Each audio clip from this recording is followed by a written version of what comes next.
सविधि सीता सीत नीर नहाने, वेदान में सुर सन्माने।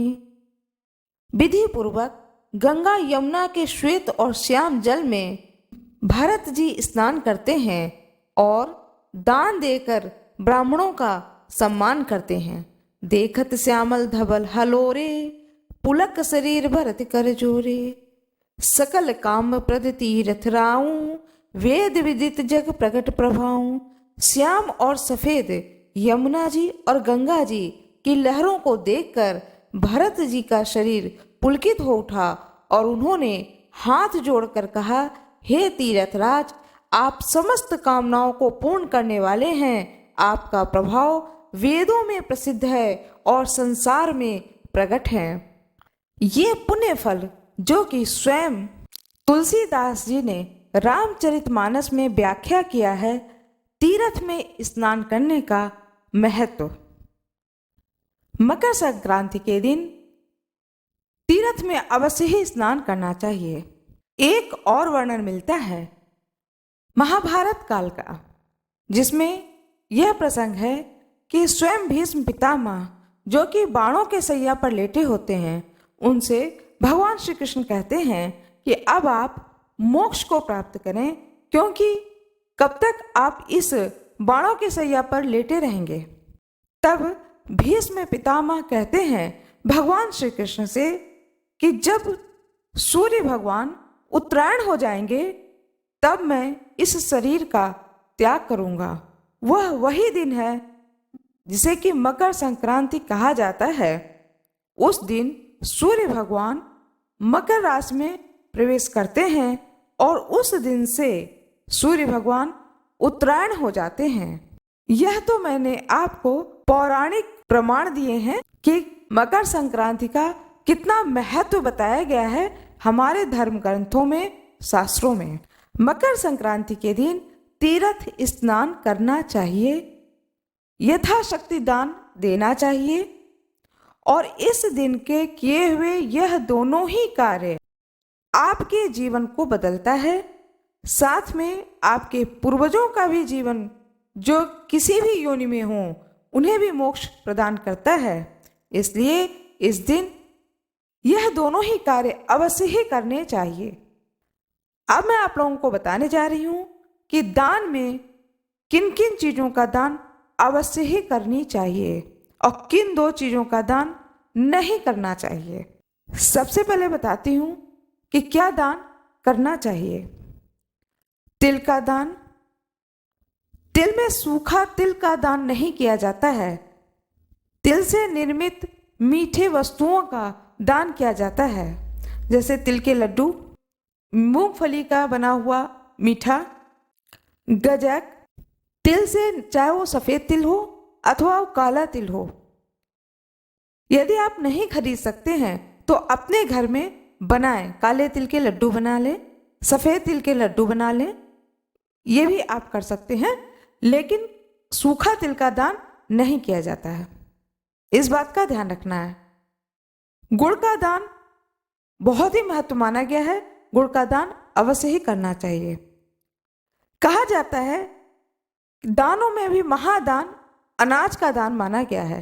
सर्वश्रेष्ठ दान अनाज का कहा जाता है। अनाज के दान का भी एक विधान होता है। ऐसा नहीं है कि आप जितना चाहें उठाकर दे दें, नहीं। कोई भी चीज का आप जब दान करें अनाज में तो उसकी मात्रा पर अवश्य ही ध्यान दें। मात्रा यह होती है कि आपके घर में जितने भी सदस्य हैं उनके हिसाब से 1.25 किलो का माप रखें।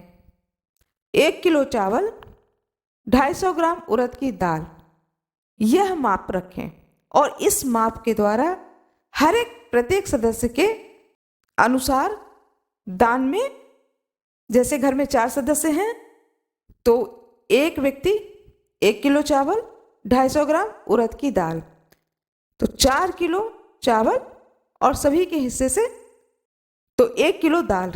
यह मात्रा इस तरीके से आप निकालें, यह विधान है। यह सर्वोत्तम दान, जिसे कि खिचड़ी का दान कहा जाता है, माना गया है। क्योंकि इस दिन को खिचड़ी के रूप में मनाया जाता है, किसी जगह पर पोंगल के रूप में मनाया जाता है और कहीं पर लोहड़ी के रूप में मनाया जाता है। इस त्यौहार को पूरे देश भर में अपने अपने परंपरा और विधान के अनुसार मनाया जाता है। यह दिन अत्यंत शुभ माना गया है। यह त्यौहार साल में एक बार आता है। इस त्यौहार को बड़े ही उत्साहपूर्वक मनाना चाहिए।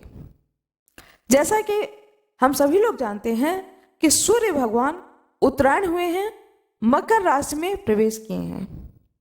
वैसे तो संक्रांति साल में 12 बार पड़ता है, लेकिन सूर्य भगवान शनि की राशि में जब प्रवेश करते हैं उस समय यह मकर संक्रांति का त्यौहार मनाया जाता है। मकर संक्रांति में सूर्य भगवान दक्षिणायन से उत्तरायण होते हैं।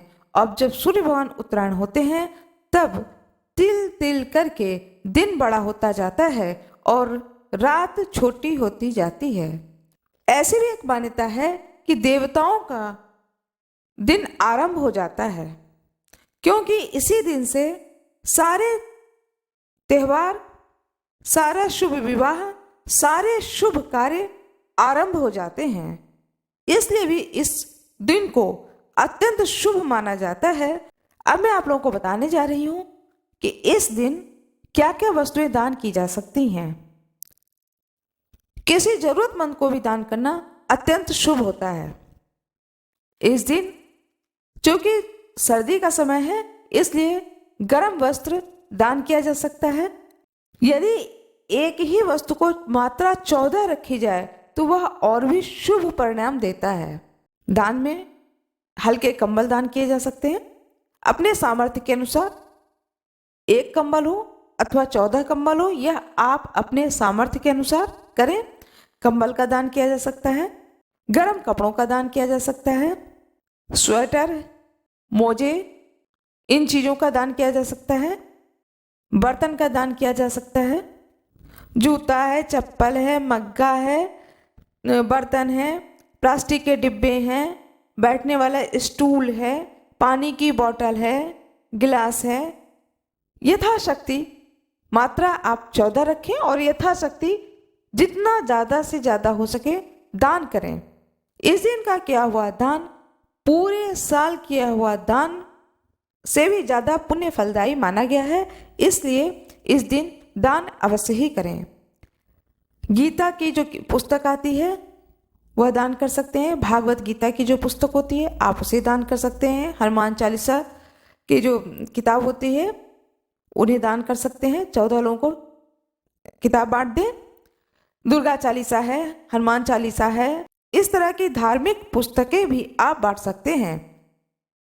मकर संक्रांति के दिन खाने पीने की वस्तुएं भी ज़्यादा से ज़्यादा दान करें। आजकल तो मार्केट में भी अच्छी अच्छी चीज़ें आ रही हैं। बच्चों के लिए टॉफ़ी है, बिस्किट है, चॉकलेट है, तिल के लड्डू हैं, गजक है, मूंगफली का मीठा गुड़ में जो बना होता है जिसे कि पट्टी कहा जाता है वह आप दान कर सकते हैं। लैया के लड्डू होते हैं उसे आप दान कर सकते हैं। यथाशक्ति दान करें। 2 बातों का ध्यान रखें, इस दिन तेल का दान ना करें। तेल की जगह घी का दान करें जो कि अत्यंत उत्तम और शुभ होता है, और गाय का घी का दान करें वह और भी शुभ माना गया है। और दूसरी चीज, सूखा तिल दान ना करें, मीठा तिल का दान करें। इन 2 बातों का ध्यान रखें। आशा करती हूँ कि आप लोगों को यह वीडियो अच्छी लगी होगी, यह जानकारी आप लोगों को अच्छी लगी होगी। अपने रिश्तेदारों को शेयर करें, मित्रों को बताएं, उन्हें भी बताएं, यह जानकारी दें, उन्हें भी शेयर करें। आसपास के लोगों को बताएं जिससे कि वो लोग भी इस जानकारी का फायदा उठा सकें, ज़्यादा से ज़्यादा लोगों को जानकारी प्राप्त हो सके। कृपया वीडियो को ज़्यादा से ज़्यादा लोगों को शेयर करें, वीडियो को लाइक जरूर करें। कमेंट बॉक्स में सूर्य भगवान की जय हो अवश्य ही लिख दें।